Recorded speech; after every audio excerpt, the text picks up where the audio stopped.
A question that we get often is how many drop shades do I need for my outdoor structure? Or which side of my structure actually needs a drop shade? Here is the best way to find out. So option one, and that's going to be your best option, is going to be to just wait. Now that may seem counterintuitive, and no, it is not a joke. Hold on, hold your horses, hold the phone, whatever. Build your outdoor structure without a shade.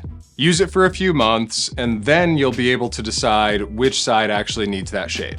What if I don't want to wait months and I need a drop shade now?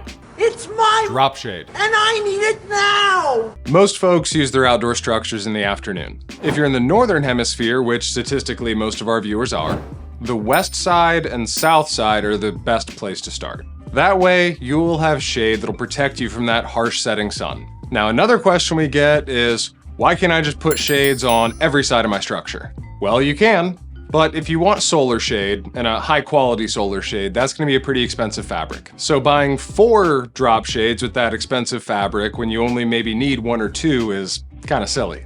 Now, maybe you're shopping for 4 shades just to keep bugs out. And that makes a lot of sense. We hear that quite a bit. In that case, just get a bug screen.